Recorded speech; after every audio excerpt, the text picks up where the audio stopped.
साथियों, ईपीएस 95 पर क्या अपडेट है ये आपको हम बता रहे हैं। जैसा कि आपको पता है कि 21 जुलाई से पूरे अगस्त तक दिल्ली में पार्लियामेंट संसद सत्र चल रहा है, जिसमें मानसून सत्र होगा। तो जिस तरह से पिछली बार आपने देखा था कि राज्यसभा में और लोकसभा में ईपीएस 95 पेंशन का मुद्दा गरमाया था, तो वो समय फिर आ गया है और इस संसद सत्र में ईपीएस 95 का मुद्दा फिर गरमाने वाला है। और हमें विश्वास है कि इस सत्र में सरकार को कुछ ना कुछ घोषणा करना पड़ेगा। इसके लिए कारण है, वो कारण आपको मैं बता रहा हूँ, थोड़ा ध्यान से सुनिए। और दूसरी बड़ी अपडेट ये है कि कामरेड नहीं, कैप्टन अशोक रावत जी ने स्पष्ट तौर पर ऐलान किया है कि इस बार ये जो है पेंशनरों का अंतिम संघर्ष है।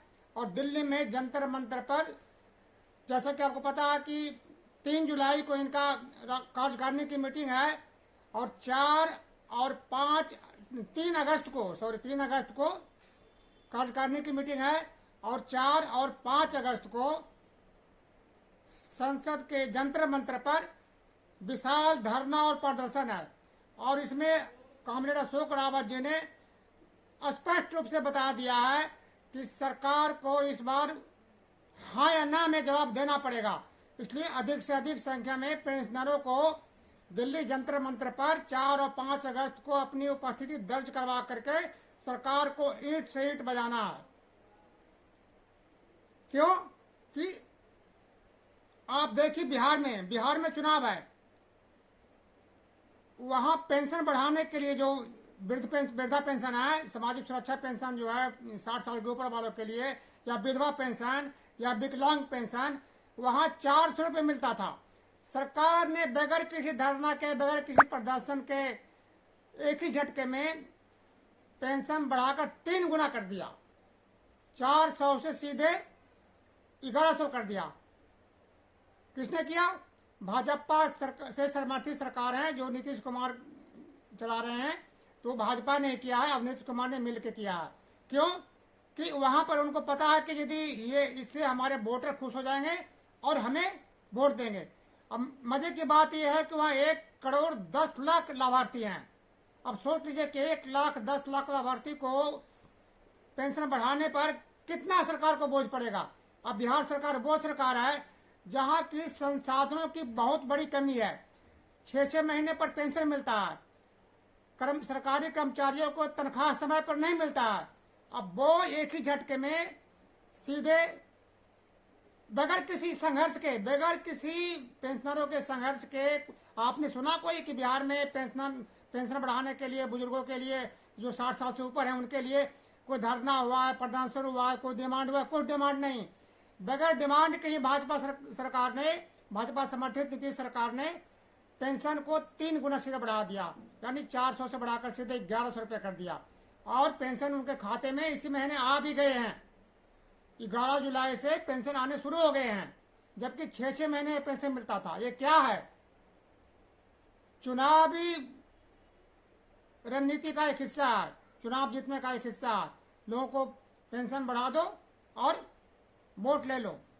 सोच लीजिए कि 1 करोड़ 10 लाख जो पेंशनर है उस पर सरकार के ऊपर कितना बोझ पड़ेगा। और हमारे जो ईपीएस 95 के पेंशनर है 10 साल से लगातार संघर्ष कर रहे हैं। मिनिमम पेंशन कितना मिलता है? 1000। जबकि और जो अलग अलग राज्यों में जो है पेंशन मिल रहा है, 60 साल से ऊपर वाले का जो पेंशन मिल रहा है, जिसको सामाजिक सुरक्षा पेंशन कहते हैं, बगैर किसी योगदान के, बगैर किसी कंट्रीब्यूशन के 3-3 हजार तक मिल रहे हैं, कहीं से ज्यादा भी मिल रहे हैं। लेकिन ईपीएस 95 पेंशनर हैं जो कि अपने पैसे कटवाए हैं, 10 साल से लेकर के 35 साल तक, 40 साल तक अपने लगातार उन्होंने कंट्रीब्यूशन किया है। और उनको आज क्या मिल रहा है? मिनिमम पेंशन कितना है? 1000 है। तो इसलिए सरकार की कितनी निकम्मी और कितनी गलत सोच है कि सरकार कहती है एक देश एक कानून की बात करती है, एक चुनाव की बात करती है। तो क्या पेंशन क्या एक नहीं होना चाहिए? बगैर किसी आंदोलन के जो कि वहां तो आप पेंशन सीधे कर दिए 1100 रुपये, या 10 साल से जो ईपीएस 95 पेंशन जो संघर्ष कर रहे हैं, आप उनको सिर्फ आश्वासन दे रहे हैं, इसके अलावा कुछ नहीं दे रहे हैं। तो दोस्तों, इसलिए इस बार ये संघर्ष है, कॉमरेड अशोक रावत ने भी ऐलान कर दिया है कि इनका अंतिम संघर्ष है और यहाँ से लेकर बिहार तक हम संघर्ष करेंगे। तो ये संघर्ष में आप लोग को शामिल होना भी जरूरी है, और ये जरूरी इसलिए भी है कि ये सिर्फ हमारी नहीं है, ये सिर्फ बुजुर्गों के लिए नहीं है। आने वाले पीढ़ी जो नवयुवक हैं, कल को वो भी इसी स्थिति में आएंगे।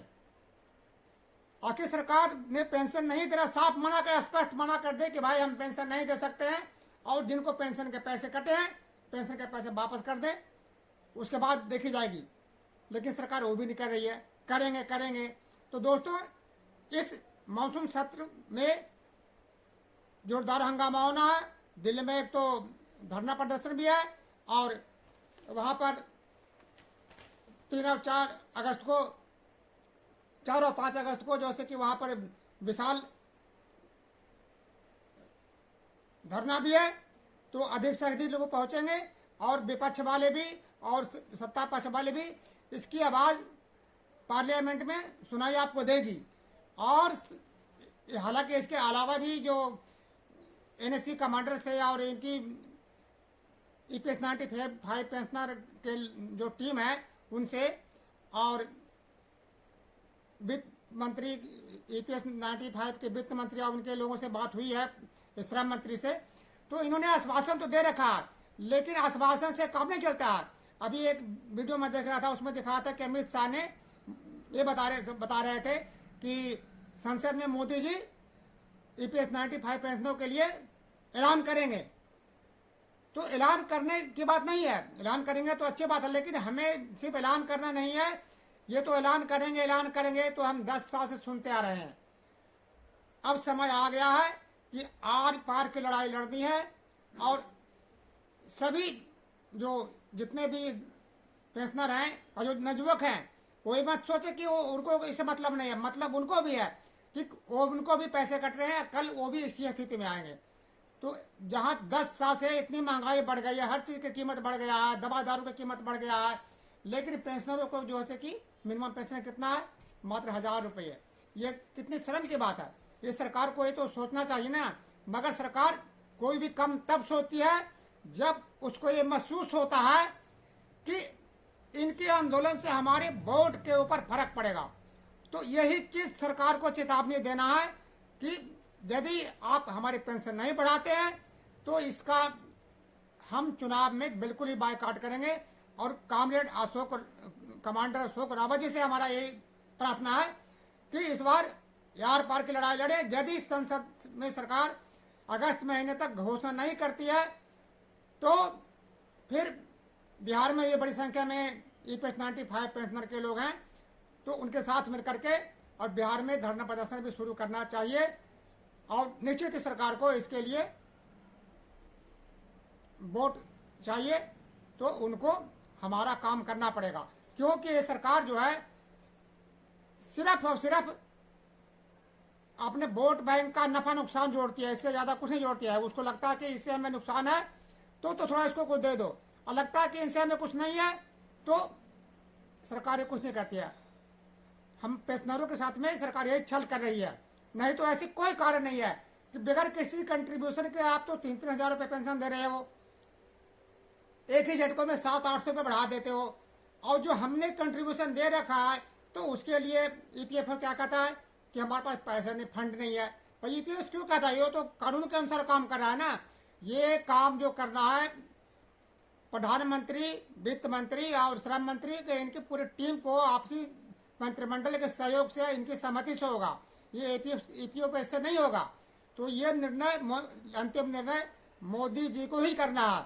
तो दोस्तों, आपको इस वीडियो कैसा लगा, इसको आगे बढ़ाइए, और यदि आप पहली बार देख रहे हैं तो इसको सब्सक्राइब भी करिए और आगे बढ़ाइए, और अधिक से अधिक संख्या में लोगों को वीडियो पहुंचाइए। सोशल मीडिया पर हमें सक्रिय रहना है, इससे सरकार पर दबाव पड़ता है। तो आप लोग सक्रिय रहिए और वीडियो को आगे बढ़ाइए, और अधिक से अधिक संख्या में आगे जंतर मंतर पर भाग भी लेना है। जब बाकी जैसे जो भी नया ऐसे अपडेट आएगा आपको हम खबर करेंगे। लेकिन फिलहाल अभी तो अपडेट यही है कि संसद सत्र में संभावना है कि सरकार इसके लिए कुछ ना कुछ करेगी। दोस्तों जय हिंद।